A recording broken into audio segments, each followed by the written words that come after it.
Capítulo 48. Amaliquía incita a los lamanitas contra los nefitas. Moroni prepara a su pueblo para defender la causa de los cristianos. Moroni se regocija en la libertad e independencia y es un poderoso hombre de Dios.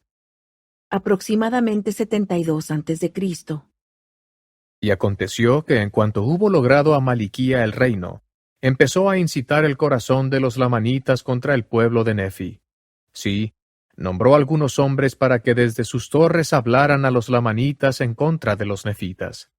Y así incitó sus corazones en contra de los nefitas, a tal grado que para fines del año 19 del gobierno de los jueces, habiendo realizado sus designios hasta este punto, sí, habiendo sido nombrado rey de los lamanitas, también quiso reinar sobre toda la tierra, sí, sobre todos los que se hallaban en esa tierra, nefitas así como lamanitas.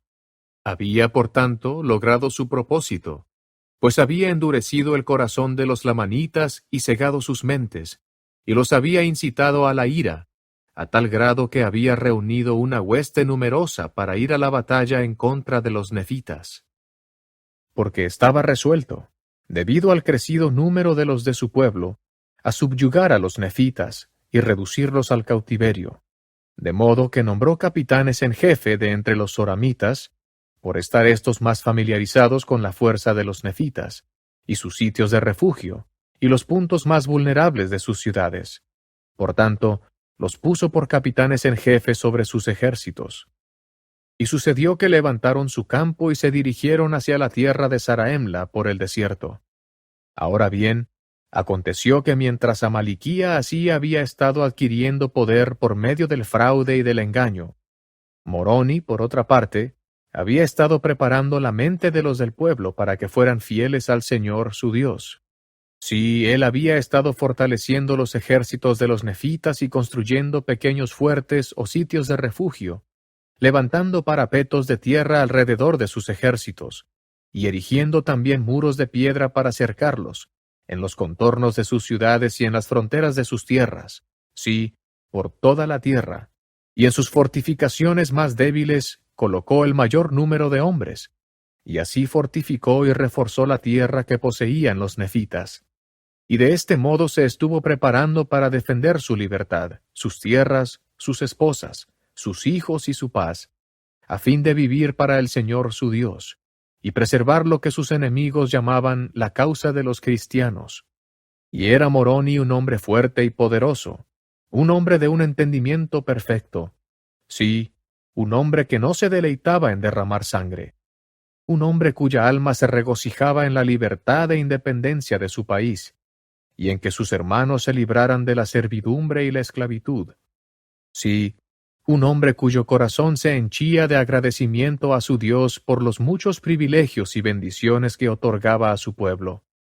Un hombre que trabajaba en gran manera por el bienestar y la seguridad de su pueblo.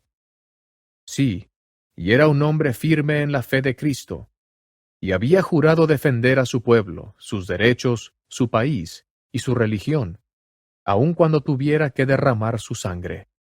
Ahora bien, se enseñaba a los nefitas a defenderse contra sus enemigos, aun hasta la efusión de sangre, si necesario fuese.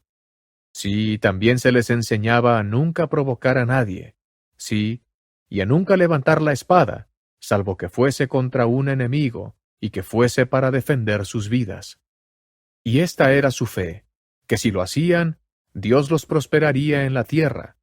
O en otras palabras, si eran fieles en guardar los mandamientos de Dios, Él los prosperaría en la tierra. Sí, los amonestaría a huir o a prepararse para la guerra, según el peligro en que se vieran. Y también que Dios les manifestaría a dónde debían ir para defenderse de sus enemigos. Y haciendo esto, el Señor los libraría. Y esta era la fe de Moroni, y su corazón se gloriaba en ello, no en la efusión de sangre, sino en hacer bien, en preservar a su pueblo, sí, en obedecer los mandamientos de Dios, sí, y en resistir la iniquidad. Sí, en verdad os digo que si todos los hombres hubieran sido, y fueran, y pudieran siempre ser como Moroni, He aquí los poderes mismos del infierno se habrían sacudido para siempre. Sí, el diablo jamás tendría poder sobre el corazón de los hijos de los hombres.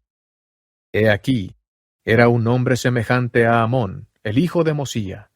Sí, y como los otros hijos de Mosía. Sí, y también como Alma y sus hijos, porque todos ellos eran hombres de Dios. Y he aquí, Elamán y sus hermanos no prestaban menor servicio al pueblo que Moroni, porque predicaban la palabra de Dios y bautizaban para arrepentimiento a cuantos querían oír sus palabras. Y así fue que salieron, y los del pueblo se humillaron a causa de las palabras de ellos, al grado de que fueron altamente favorecidos del Señor. Y así se vieron libres de guerras y contenciones entre ellos, sí, por el espacio de 4 años. Mas como ya he dicho, a fines del año 19, sí, a pesar de la paz que había entre ellos, se vieron obligados contra su voluntad a contender con sus hermanos los lamanitas. Sí, y en resumen, no obstante su mucha renuencia, sus guerras con los lamanitas no cesaron durante muchos años. Y les pesaba tener que tomar las armas en contra de los lamanitas, porque no se deleitaban en la efusión de sangre. Sí, y no solo eso, sino que los afligía ser ellos el medio por el cual tantos de sus hermanos serían enviados de este mundo a un mundo eterno, sin estar preparados para presentarse ante su Dios. Sin embargo, no podían permitirse entregar sus vidas para que sus esposas e hijos fueran masacrados por la bárbara crueldad de aquellos que en un tiempo fueron sus hermanos. Sí, y se habían separado de su iglesia, y se habían ido de entre ellos y salido para destruirlos, uniéndose a los lamanitas. Sí, no podían soportar que sus hermanos se regocijaran en la sangre de los nefitas, mientras hubiese quien guardara los mandamientos de Dios, pues la promesa del Señor era que si guardaban sus mandamientos, prosperarían en la tierra.